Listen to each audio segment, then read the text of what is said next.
Just what's up?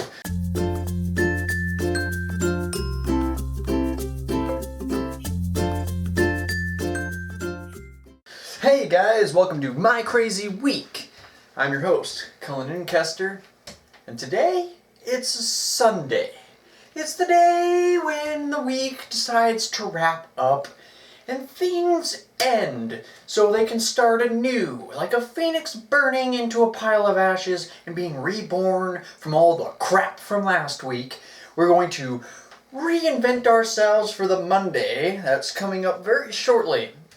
So I want to give you guys as much positivity and much humor as possible so you can trek your way until Wednesday when the next episode comes out and you can put a big ol' fat smile on your beautiful faces.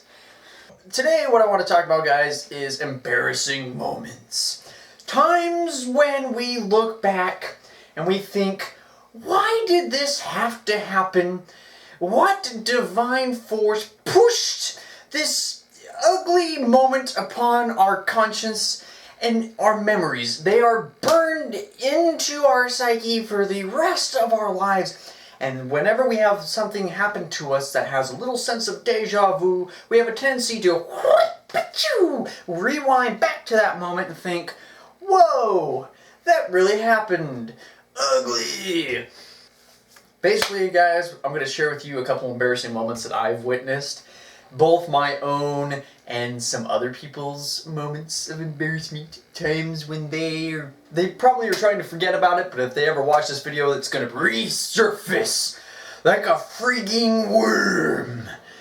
The size of Alaska, just bursting out of the ground, just what's up? What I want to talk about for my first story is a kid back when I was a little green bean, back in 3rd grade, the good old times when mama could make everything right and a cookie was the solution to every problem. Still kind of is. There was a kid in my 3rd grade class who was on the edge of being freaking insane and just trying to be funny. However, he fell off the insane side. I'm just gotta say, it's a very hard, it's a tightrope sometimes, and when the tightrope starts to bounce around because you do insane things that are just disgusting, you fall off into the insane side. I don't want to share this kid's name, but he had a tendency to try to gross us out. He was the gross out kid. He would take mud and water, mix it together, and make a mud smoothie, and then to top it off, he would have a nice wiggling, nasty, malformous, just gross pile of worms. It was worm spaghetti. And he wouldn't just eat one. No, it wasn't like, ooh, one worm, yum. He would eat the whole friggin' bowl of all these worms that he would dig up at recess every time it rained, and then he would drink his smoothie of mud, his mudslide without the kick that everyone likes mudslide for.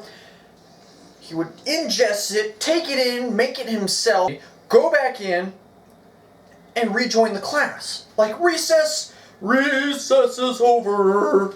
Here I am. You guys just watch me eat a bunch of worms and drink the mud. This is how we sat in 3rd grade. 3 people to each little group. Group. There was a division down the center so the teacher could walk and whack us with a stick because we were a bad class. Look at Worm Guy. This is all about Worm Guy.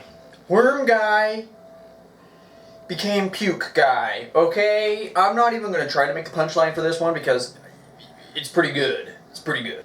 He's always sat in the middle between 2 kids, and this particular day, he decides, after a rather large feast of mud and worms, he decides to sit between this kid named Martin and this little girl named, we'll just call her Little Susie. Sat right between them. We're working, battling paper with Crayolas, making awesome art like Picasso. I start to notice this building sound, this grumbly roar, like the San Andreas Fault grinding against itself as California shifts. It starts quietly, but it starts to build with intensity.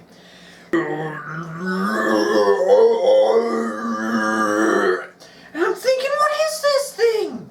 There is a beast among us.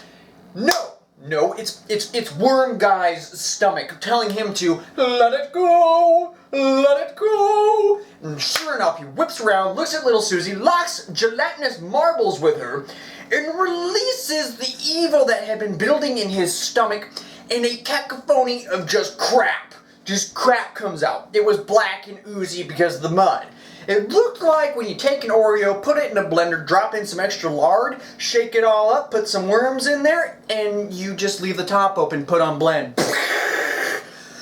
Little Susie starts screaming.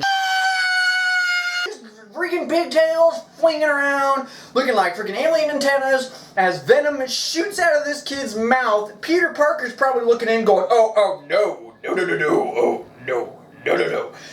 Teacher's trying to figure out what's going on, trying to help the situation. He's just like kind of sticks his hand in there to block the kid, but that just creates more just impact for it. And there's so much velocity and force behind this that at the rate that it was striking his hand, it was like trying to block a fire hydrant when the thing is open.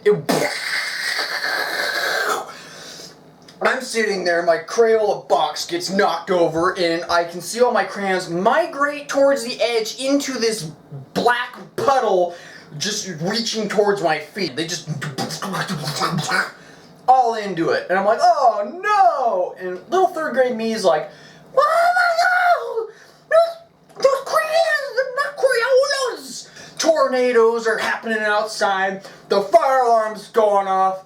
Not really. All this happened was this kid pukes on this other chick, but my Crayolas did get puke on them. It was horrible, because I love those things, especially the red crayons, because I loved red pictures. I love red. Oh. He became Puke Guy. Worm Kid became Puke Guy.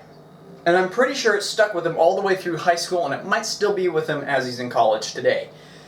Personally, I've never had a moment where I've actually puked on people. I mean, I've puked in embarrassing places.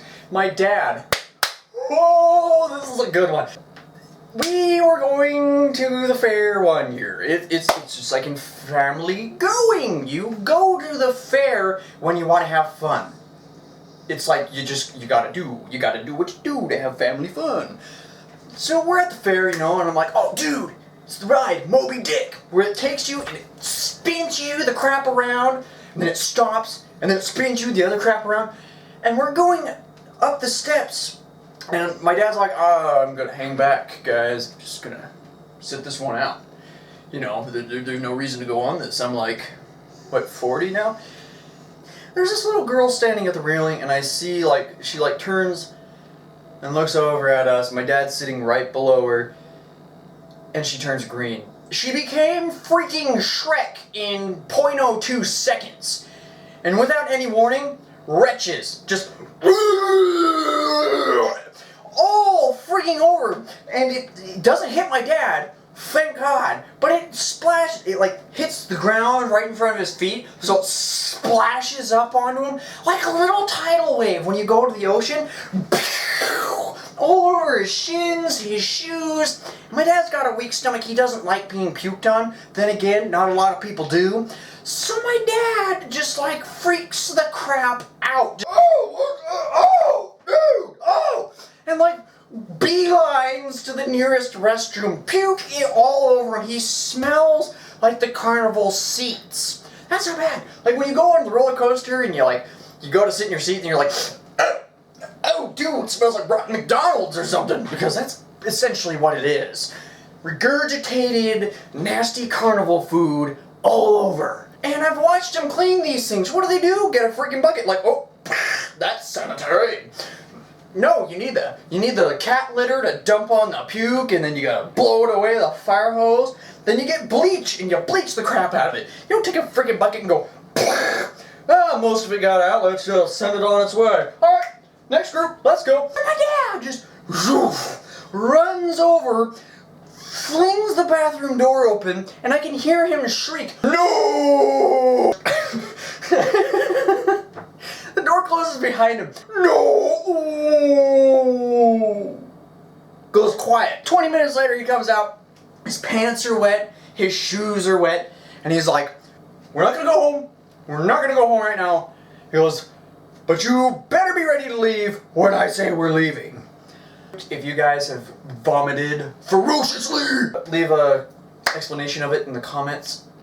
Alright, question of the day, guys. What do you like better? Would you like me to do a talk show? Or would you like me to continue doing these comedian storytelling times? What do you guys want to see from me? That's what I want to know. And do you guys like the new intro? If you do, leave a comment. If you like the new music, if you like the old music and the old intro better, just say it. Say what you're thinking in the comments. Notice I only pay attention to constructive criticism.